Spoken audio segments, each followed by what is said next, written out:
Morning students, একটা industry কতটা grow করতে পারে বা ভবিষ্যতে সেটা আদৌ সাস্টেন করবে কিনা এগুলো বোঝার জন্য বেস্ট ওয়ে হচ্ছে যে সেই ইন্ডাস্ট্রির CAGR যে রিপোর্ট সেটা দেখা।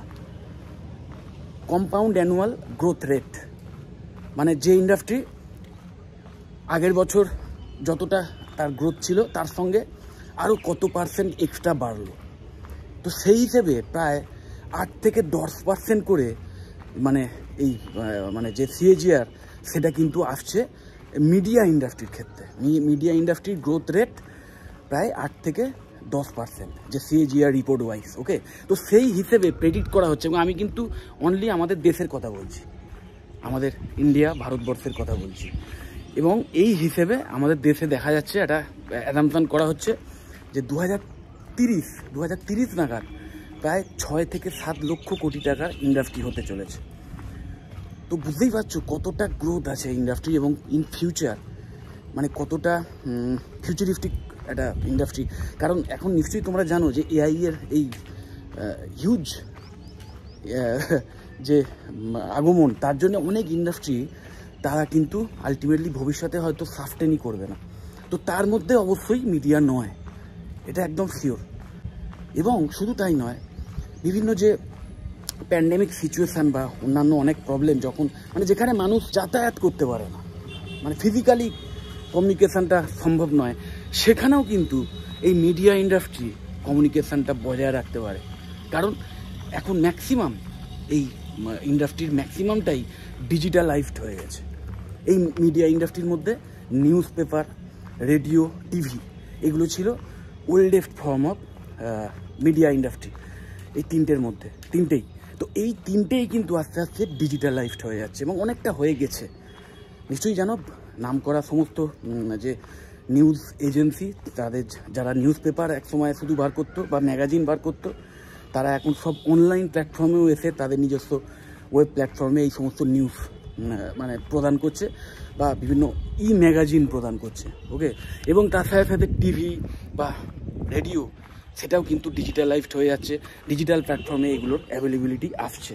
তো যাই হোক, আজকের এই ডিজিটাল যুগে, এই ডিজিটাল অ্যাগ্রেশনের যুগে এমন একটা ইন্ডাস্ট্রি, যে ইন্ডাস্ট্রিটা কিন্তু সহজে কোনো প্যান্ডেমিক হোক বা কোনো এমন সিচুয়েশান যখন মানুষ বেরোতে পারবে না, সেই সিচুয়েশানেও কিন্তু এই ইন্ডাস্ট্রি মানে এই ইন্ডাস্ট্রিতে খুব একটা প্রভাব পড়বে না, তার যেভাবে চলছিল সেভাবেই চলবে। উল্টে দেখা গেছে এই সমস্ত প্যান্ডেমিক সিচুয়েশানে তখন কিন্তু এই বা যে কোনো এরকম এমার্জেন্সি সিচুয়েশানে মিডিয়া ইন্ডাস্ট্রি আরও গ্রো করে। কারণ তখন মানুষ খবর দেখতে চায়, প্রচুর নিউজ দেখতে চায়, এবং যেহেতু মানে ফিজিক্যালি কোথাও যেতে পারছে না, কোথাও মুভ করতে পারছে না, তো ঘরে বসে এন্টারটেনমেন্ট পেতে চায়। এবং সেক্ষেত্রেও কিন্তু এই মিডিয়া ইন্ডাস্ট্রির মধ্যে অনলি যে নিউজ পোর্টাল বা নিউজ ইন্ডাস্ট্রি রয়েছে তা নয়, তার সাথে সাথে যত রকম মুভি, দেন OTT প্ল্যাটফর্ম, যে টেলি সিরিয়াল এইগুলো, বা ধরো ইউটিউব প্ল্যাটফর্মে যে বিভিন্ন ব্লগিং সাইট বা বিভিন্ন যে পডকাস্টিং সাইট, সেই সবগুলোই কিন্তু এই ইন্ডাস্ট্রির মধ্যে এসে যাচ্ছে। এবং শুধু তাই নয়, তার সাথে সাথে গেমিং ইন্ডাস্ট্রি, সবই কিন্তু মিডিয়া ইন্ডাস্ট্রির মধ্যে এসে গেছে। এবং আজকের এই মিডিয়া ইন্ডাস্ট্রিতে যেটা আর একটা রেভলিউশনারি যে অ্যাড অন এসছে, সেটা হচ্ছে মার্কেটিং, ডিজিটাল মার্কেটিং। যে মার্কেটিং আগে একসময় শুধু হ্যান্ডবিল বা বিভিন্ন পোস্টারিং বা টিভিতে অ্যাড বা রেডিওতে অ্যাড এই অবধি সীমাবদ্ধ ছিল, বা নিউজ পেপারে অ্যাড এই অবধি সীমাবদ্ধ ছিল, সেই অ্যাডভার্টাইজমেন্ট কিন্তু সিংহভাগ এখন এসে গেছে ডিজিটাল প্ল্যাটফর্মে। বিভিন্ন ওয়েবসাইটে নিশ্চয়ই তোমরা দেখো, বিভিন্ন ওয়েবসাইট খোলার সময় বা সোশ্যাল মিডিয়া যে সাইটগুলো আছে সেইগুলোতে বিভিন্ন অ্যাড আসে। ওকে, এবং মোবাইলেও মাঝে মাঝে বিভিন্ন তোমার যে পছন্দের বিষয় সেই বিষয়েতেই দেখবে অ্যাড আসে। এবং তার সাথে সাথে গুগলে যখন কোনো বিষয় নিয়ে আমরা সার্চ করি, বিশেষ করে কোনো কিছু কেনার আগে, কোনো ডিসিশান নেওয়ার আগে আমরা গুগলে সার্চ করে দেখি বা এরকম বিভিন্ন সার্চ ইঞ্জিনে সার্চ করে দেখি, তখন সেখানে মানে সেই প্রোডাক্ট বা সেই সার্ভিসও যেখানে প্রদান করা হয় সেই সমস্ত ওয়েবসাইটের লিস্ট চলে আসে। তো যাতে সমস্ত কোম্পানিরাই ট্রাই করে যাতে তাদের যে ওয়েবসাইট সেটা যাতে উপরের দিকে থাকতে পারে, তার জন্যে যেটা করতে হয় সার্চ ইঞ্জিন অপটিমাইজেশান, যেটা কিনা ওই ডিজিটাল মার্কেটিংয়েরই একটি পার্ট। তো বুঝতেই পারছো কতটা ইম্প্যাক্টফুল একটা ইন্ডাস্ট্রি এবং কতটা গ্রোথ হতে চলেছে ভবিষ্যতে। সো এই গ্রোথকে মানে কাজে লাগিয়ে বা এই গ্রোথের যে সুফল সেটা যদি তোমরা নিতে চাও, আজকের ক্লাস 12-এর স্টুডেন্ট তোমাদের অবশ্যই এই কেরিয়ারে যদি আসার ইচ্ছে থাকে তাহলে কিন্তু 12-এর পরেই এমন কোর্স চয়েস করতে হবে যেখানে এই ইন্ডাস্ট্রিতে কাজ করার জন্য যা যা দক্ষতা দরকার, যা যা টেকনিক্যাল স্কিল সেটের দরকার, যা যা সফট স্কিলের দরকার, সেই সব কিছু যাতে সেই কোর্স থেকে শিখতে পারো। বেশ কিছু ভালো ভালো কলেজে বিএসসি ইন মিডিয়া সায়েন্স বলে একটি কোর্স আছে, অবশ্যই হয়তো তোমরা নাম শুনেছো। আমাদের ওয়েস্ট বেঙ্গলেরই ম্যাকআউট অ্যাফিলিয়েটেড বিভিন্ন কলেজে বা অন্যান্য ইউনিভার্সিটি অ্যাফিলিয়েটেড বিভিন্ন কলেজে এই কোর্স করানো হয়। ফুল টাইম 4 বছরের কোর্স, মানে 4 ইয়ার গ্র্যাজুয়েশন প্রোগ্রামের আন্ডারেই পড়ে। এবং বুঝতেই পারছো মানে এই কোর্স কমপ্লিট করার পর মিডিয়া ইন্ডাস্ট্রিতে কাজ করার জন্য যা যা স্কিল সেটের দরকার হয় সেগুলো তো তোমরা শিখবেই এবং তোমরা গ্র্যাজুয়েট হয়ে যাবে। মানে একটা full time bachelor degree course. তো ব্যাচেলার ডিগ্রি কোর্স করার পর অন্যান্য যে সমস্ত চাকরির যে মানে ওপেনিংসগুলো খোলে না, সেগুলোও তোমরা পেয়ে যাবে। মানে সরকারি চাকরি হোক বা বেসরকারি চাকরি হোক, যেখানেই মানে চাকরি পেতে গেলে মিনিমাম একটা কোয়ালিফিকেশান দরকার হয় যে গ্র্যাজুয়েট হতে হবে। গ্র্যাজুয়েটও তুমি হচ্ছ, তার সাথে সাথে একাধিক স্কিল সেট শিখছো, যেটা কিন্তু খুব বেশি গ্র্যাজুয়েশন কোর্সে নেই। ওকে, তো আমি তোমাদের বলবো অবশ্যই তোমরা যারা ক্লাস 12-এর স্টুডেন্ট এবং যারা ভীষণ সিরিয়াস, যারা চাও যে এমন কোনো গ্র্যাজুয়েশন কোর্স করবো যেটা করার পর বিটেকের মতো, বিটেক বা বিবিএ বা বিসিএ এই টাইপের প্রফেশনাল কোর্সের মতো, যে কোর্সটা করার পরেই যাতে আমি একাধিক স্কিল সেট শিখতে পারি এবং তার মাধ্যমেই যাতে চাকরির জীবনে ঢুকতে পারি, এরকম যদি ইচ্ছা থাকে এবং তোমরা যদি একটু ক্রিয়েটিভ পার্সন হও, কারণ বুঝতেই পারছো একাধিক ক্রিয়েটিভ কোয়ালিটিস কিন্তু তোমাদের মধ্যে তৈরি হয়ে যাবে, বা যদি থাকে সেটা আরও ফাইন টিউনড হয়ে যাবে এই কোর্সের আন্ডারে। তো যারা তোমরা এই টাইপের ক্রিয়েটিভ পার্সন তারা কিন্তু এই কোর্স অবশ্যই অপ্ট করতে পারো। অলরেডি 2025-26 সেশনের অ্যাডমিশান স্টার্ট হয়ে গেছে। আর যারা গ্র্যাজুয়েশন করে নিয়েছো যে কোনো সাবজেক্ট নিয়ে এবং তারপরে যদি মনে করো যে মিডিয়া ইন্ডাস্ট্রিতে এসে কাজ করব, তাহলে কিন্তু অসাধারণ আরেকটি কোর্স আছে তোমাদের জন্য। গ্র্যাজুয়েশন করার পরে বুঝতেই পারছো full time master degree course. এই কোর্সটার নাম এমএসসি ইন মিডিয়া সায়েন্স। ওইটা ক্লাস 12-এর পর যারা করবে তারা হচ্ছে বিএসসি ইন মিডিয়া সায়েন্স, আর যারা মানে গ্র্যাজুয়েশনের পরে করবে সেটা হচ্ছে এমএসসি ইন মিডিয়া সায়েন্স, মানে সেকেন্ড অপশান বলতে পারো। কারণ গ্র্যাজুয়েশনের পরে ওই যেটা বললাম এমন অনেক কোর্স আছে যে কোর্স করার পরে কিন্তু চাকরির অফার সেরকম পাওয়া যায় না, এবং ম্যাক্সিমাম যে একাডেমিক কোর্স যে সমস্ত কলেজে করানো হয় সেখানে প্লেসমেন্টের কোনো সাপোর্ট থাকে না, যে কারণে চাকরি পায় না অনেক গ্র্যাজুয়েট স্টুডেন্ট। এবং যদি ধরে নিই যে ওই 4 বছরের গ্র্যাজুয়েশন এবং তার আগে 12 বছর, তো 16 বছর পড়াশুনো করার পরেও কিন্তু ভালো চাকরির অপশান বা দরজা খোলে না।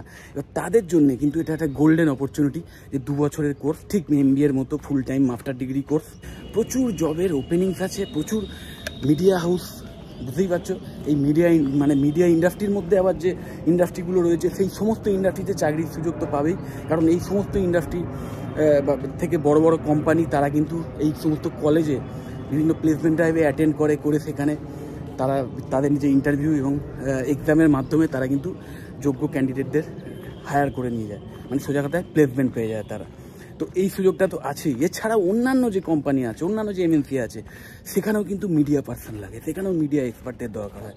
এবং যেহেতু ডিজিটাল মার্কেটিংটা এই কোর্সে শেখানো হয়, যত টপ লেভেলের কর্পোরেট সেক্টর থেকে শুরু করে ছোটোখাটো কোম্পানি সব জায়গাতেই ডিজিটাল মার্কেটিংয়ের দরকার হয়, কারণ প্রোডাক্ট বা কোনো সার্ভিস তারা সেল করে, সেটা সেল করতে গেলে মার্কেটিং করতেই হবে, এবং তার একটা মেন ওয়ে হয়ে গেছে যে ডিজিটাল মার্কেটিং। তো সেই ডিজিটাল মার্কেটিংয়েরও খুঁটিনাটি এই কোর্সে শিখিয়ে দেওয়া হয়, যে সমস্ত টেকনিক্যাল পার্টগুলো রয়েছে সেটাও শিখিয়ে দেওয়া হয়। প্লাস এই কোর্সের মধ্যে videography, photography, video editing, photo editing, বিভিন্ন গ্রাফিক ডিজাইনিং, 3D মডেলিং, এই সমস্ত বিষয় নিয়েও যেহেতু কমপ্লিট একটা নলেজ দিয়ে দেওয়া হয়, বা বিভিন্ন স্কিলসের যাতে তোমরা তৈরি করতে পারো তার সমস্ত সুযোগ সুবিধা দেওয়া হয়। তার ফলে হয় কি, ওই ডিজিটাল মার্কেটিংয়ে যে অ্যাসেটগুলো দরকার হয় না, যে বিভিন্ন মোশন অ্যাড বা স্টিল পিকচার বা স্টিল অ্যাড যেগুলো দরকার হয়, সেগুলো তোমরাই নিজেরাই তৈরি করতে পারবে। তারও যে খুঁটিনাটি, তারও যে টেকনিক, সেগুলো কিন্তু তোমরাই শিখে যেতে পারবে। মানে তোমরাই ক্রিয়েটিভ তৈরি করছো, তোমরাই ডিজিটাল অ্যাসেট তৈরি করছো, সেটাকে ইউজ করে কিভাবে বিভিন্ন প্ল্যাটফর্মে সেটাকে দিয়ে অ্যাড দেওয়া যায় বিভিন্ন সোশ্যাল মিডিয়া প্ল্যাটফর্মে, সেটাও কিন্তু তোমরাই করতে পারবে, তোমরাই শিখতে পারবে। তো বুঝতেই পারছো ভীষণভাবে হাই ডিম্যান্ডিং স্কিল সেট এই ডিজিটাল মার্কেটিংয়ের স্কিল সেট, সেইটাও কিন্তু এই কোর্সের মধ্যে শেখানো হয়। আজকে টপ মোস্ট যদি তুমি স্কিল সেট দেখো, যে স্কিলগুলো থাকলে হাইয়েস্ট পেইং জব পেতে পারো, তার মধ্যে অন্যতম প্রধান কিন্তু এই ডিজিটাল মার্কেটিং। সো অনলি এই একটা ফিল্ডকেও যদি টার্গেট করে তোমরা এগো যে ডিজিটাল মার্কেটিংয়ের এক্সপার্ট হবো আমি, তাহলেও কিন্তু দুর্দান্ত কেরিয়ার তোমার জন্য ওয়েট করছে। আর মনে রাখবে ওই এমএসসি করার পর যখন তুমি একটা কোম্পানিতে চাকরি পাবে, ওকে, সেই চাকরিটা পাওয়ার সময় হয়তো দেখা যাবে যে তুমি নিজেই এতটা কনফিডেন্স পেয়ে গেছো, তখন হয়তো তুমি নিজেই দেখবে যে একটা ডিজিটাল মার্কেটিং ফার্ম খুলে ফেললে, বা নিজেই বাড়ি থেকে ফ্রিল্যান্স কাজ করা শুরু করলে।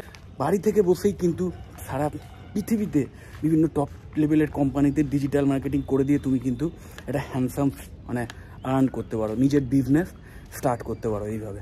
সো বুঝতেই পারছো, ঠিক ক্লাস 12-এর পর বিএসসি মিডিয়া সায়েন্স এবং গ্র্যাজুয়েশান করার পর এমএসসি মিডিয়া সায়েন্স। আমার এই ভিডিওর ডেসক্রিপশান বক্সে আমাদের ওয়েস্ট বেঙ্গলের, বিশেষ করে কলকাতার যে সমস্ত ভালো ভালো কলেজে এই BSc in media science course বা এই টাইপের মিডিয়া রিলেটেড অন্যান্য ব্যাচেলার ডিগ্রি কোর্স করানো হয়, তো সেই কোর্স কলেজগুলোর আমি নাম এবং তাদের ওয়েবসাইটের লিঙ্ক আমি দিয়ে দেবো।